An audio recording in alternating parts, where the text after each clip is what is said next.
Good morning, good afternoon, good evening, whatever time of the day it is you are joining us here.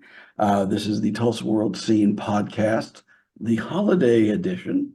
And I'm here with my friend and colleague Jimmie Tramel to talk about things in the pop culture world. And as this is, we're recording this when Christmas is about 5 days away. Um, I'm sure that a lot of you are still trying to look for some sort of last minute gift. And this Friday, I believe Jimmie is going to help you out with that. We're here to help. We're We are not here here to to sing uh, the greatest hits of the Voice current season. Unfortunately, you and I. We are here to help you find last minute gifts for Christmas.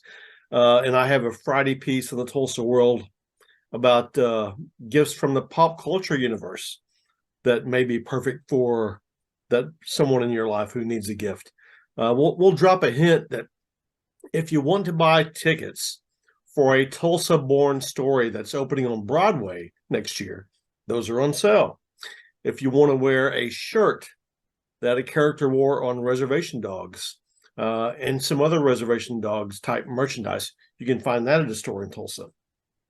If you are a fan of Steve Ripley's body of work, the Oklahoma music artist, and who was the leader of the Tractors, Right. somewhere in town, you can go for some Tractors merchandise, not farm equipment, mind you, but the band Tractors. And in addition to those, I'll have some basically some books piled up on me over the months that I never got around to writing a full-fledged story about, but I like them enough that I'm recommending them as gifts. Most of these gifts have an Oklahoma connection. One that doesn't is a autobiography by George Slatter, the creator of Laugh-In Okay. television series. And although there's basically zero local connection, except Dan Rowe, one of the hosts of Laugh-In, was born in Beggs. And there's a Mickey Mantle story in the book. But this book by George Slatter is so fantastic, with so many celebrity encounters over the years, everybody you can ever think of, that you just have to recommend it as a must-read book. Well, if I remember correctly, I think it was the first time that Laugh-In was the first uh, comedy show that had a sitting president appear on it. Yeah, Uh, Nixon came on the show. That's right. Came on the show and said the infamous phrase "sock it to me." And anyway, but so yeah, I did notice that you mentioned, I believe you well, maybe not mentioned, but definitely implied that all of these gifts are things that people can buy here in Tulsa and Some you not may have have to to go worry. on. Most are you can buy in Tulsa. Some you may have to go to a website to purchase. Okay. But we tried, if you can buy it in Tulsa, I try to let people know here's where you can get it. Okay. Are you personally, when it comes to gifts, a last minute shopper or a do you have this all planned out and taken care of weeks, even months in advance? I'm more so a kind of person who will buy something if it strikes me like 1 month or 2 months in advance, and then do nothing until like the day before Christmas. And if I have a hole to fill, I'll go fill it. But otherwise, like it's like I've done my part, and I don't have time for this, unfortunately. My my sister is one of those people that will start shopping for Christmas the day after. Um, or and she's been known to have um you know everything bought and probably wrapped by July. And there's always the discussion of, since there aren't a whole lot of very young children anymore in our family, do we even want to bother giving presents? And we usually come to the decision that no, we all have everything that we could possibly want or need, and anything else would just be superfluous. And then Lori will say, "Well, I've already bought you all presents." It's like, anyway, but But what I'm really good at is ordering stuff for myself and then giving it to the kids and saying, now, which one of you kids wants to give me this and which one of you wants to give me this? Because here's what you got me. that's often the best way to ensure you get what you want. But it may not have the same surprise factor as some things, but still, at least you don't have to worry about how am I gonna return this and not hurt somebody's feelings. Mm. So, or give it back to them accidentally because you forgot who gave it to you next Christmas. Does that ever happen to you? That sounds interesting. You re-gift something and you forget that they gave it to you to begin with. This sounds like a Exactly. Seinfeld sitcom. Was that a Seinfeld episode or something? I mean, it I sounds don't. I think it's probably a trope that has appeared in a lot of okay. sitcoms. The whole um, regifting thing. So, and you have another toy related story. I understand coming up also this Sunday. Yeah, and you know, it's fitting we're in toy season, so why not write a toy story? And thankfully, one that was current in that one of the interview subjects on the new season, the third season of the History Channel series, The Toys That Built America, one of those interview subjects is someone who grew up in Tulsa, going to all kinds of stores looking for action figures for his collection so he could play with them as a kid. And fortunately for him, unfortunately for the viewers of this television series, he didn't stop with this quote unquote kid stuff when he was a kid. He kept on doing it as an adult and now has his own website called actionfigureinsider.com. And he's turned this into his second career. Oh my! Well, were you into the action figures of days of yore as a youngster? You know what? This came up in the interview. One of the things that hooked him was a line of action figures called Mego, M-E-G-O.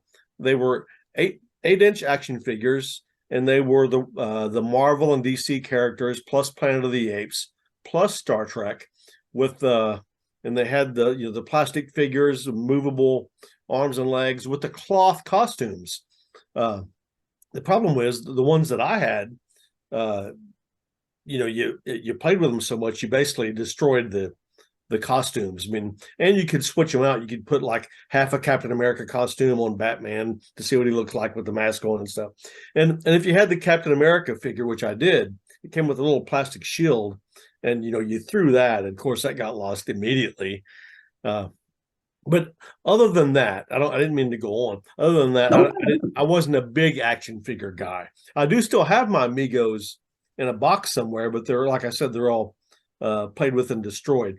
Unfortunately for the Penguin, the Batman's nemesis, Yeah. these dolls were kind of anatomically correct. So the Penguin, where most of these heroes are flat bellies, these action figures, the Penguin has a big old belly on his Okay. figure. So, poor Oswald Cobblepot, in his big belly. Well, I got a little worried when you talked about anatomically correct there, but anyway, Physically correct is what I there we should say. go. Okay, yeah. Well, I had my share of um, the old 12-inch GI Joe Oh yeah. figures that probably disappeared in garage sales of long ago.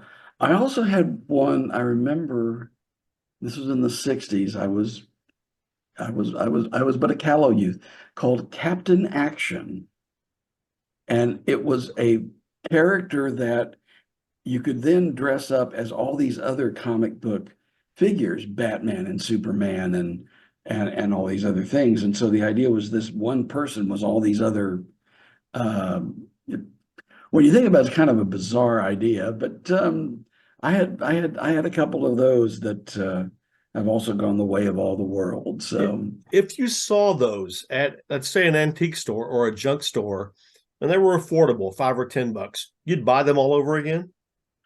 that's a very good question. I don't know. I have I have enough junk Stuff. that I've accumulated since then. Yeah. But I still do have well somewhere now all of my Hot Wheels cars. Okay. They're not, again, they've been very well used, but I still have them somewhere, but enough about the halcyon days of youth and Christmases long ago. One thing that we do around this time of year is look back at the news of the year. I know I believe it ran recently. You did a look back on the top entertainment events of the year. We will have coming up on Wednesday, the 27th in December, our list of the best restaurants or the best new restaurants of the year, which is something that, for reasons I don't want to begin to try to comprehend, is a rather popular thing. And I get a lot of people asking me, what's going to be, the best restaurant of the year. And this has been a somewhat unusual year in that there was no restaurant that earned a 5-star rating for food. The only one that would have, unfortunately and tragically, had to close in the middle of the year. It was called Sans Moeurs, and it was a project of Chef Paul Wilson, who, as I said, died in a bicycle accident, driving back home after working on the restaurant. And it's possibly going to be, they're working on trying to reestablish something similar that follows his dream and philosophy, but that won't open until later in 2024. But that probably would have been at the top of the list if, because I was working on a full review of the place and got the news about Chef Wilson. So that was a sad thing. But there were some good places out there that we tried.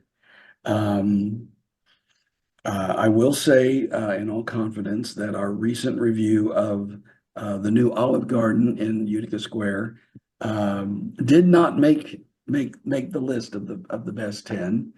To quote Don Adams in Get Smart, he missed it by that much. But well, no, actually, it missed it by anyway.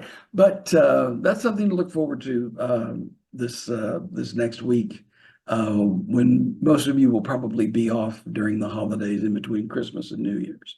We should make up a traveling trophy that it goes to the best new restaurant every year, and it just goes from spot to spot to spot. Sure, and the golden spatula or something. Yeah, we could do something like that. Well, But, what's your process? Do you just come up with a list of finalists and then try to reread what you had written about it initially, or? One of the things that I do, because it's what most readers tend to focus on, is I go by the stars, and it becomes kind of almost a mathematical thing as to who gets what for what aspect. And then there are restaurants that I really liked, that I really wanted to, I really felt they deserved a big audience or a bigger audience. And I try to, I to take that into consideration. They're doing something special. It may not be over the top, gourmet, but it's simple stuff done very, very well. And that's a very important thing. So there's a whole lot of fussing. I remember Scott Cherry, my predecessor, would start complaining about having to do this in November. I've got to do that in a month. Oh, I got to do that in 3 weeks. Oh, I've got to do that. And, talking about, going through notes and old stories. So it's a process, but we think we've come up with a pretty solid list. But of course, everybody's going to find something wrong with it, and that's all part of the game because everybody's taste is different. What I think is the best restaurant of the year, you might think is okay. And Sure. so, you know, I have an incredibly important question for you. I hope I have an incredibly important answer. What do restaurants have against French dressing? Because you can't hardly find French dressing on the menus anywhere. There's Italian, there's ranch, there's this, there's that. But French is almost discriminatory. Isn't French like the highest, best food there is? And yet French dressing, you can't hardly find at a restaurant. Well, um, honestly, that's not a question I have considered before, but as somebody who grew up with iceberg lettuce slathered in Catalina dressing, which is a kind of French, I understand exactly from where you're coming. I would say, however, that there are a number of restaurants that are fairly high end, very high profile, that are making an effort to kind of bring back the flavors that the chefs grew up with, and they're of our generation or slightly younger. And so you'll find that they'll incorporate things like the flavor of sour cream and onion potato chips into a dish that has nothing to do with sour cream and onion potato chips, but that flavor is in there. So there are things like that that you can find. And I'm trying to think, that I see a place that offered the old classical or the regular French dressing? I can't. There's something vaguely in the back of my head that says yes, but I cannot pin it down. It might just be my fevered imagination working over to me. I don't own a handgun, but I'm going to buy a gun belt. And in my Okay. holster, I'm going to put French dressing in that holster. Then I'm going to bring it to the restaurant I want to eat at and unholster the French dressing and just go renegade and use it on my salad at the restaurant. Well, I can tell you that I do know that the actor Paul Newman, who became as famous, most people know him for salad dressing as anything. Oh, he was an actor? Wow, okay. Yeah. He would take salads at restaurants into the bathroom and wash off the dressing, and then bring his own and add that to. Yeah.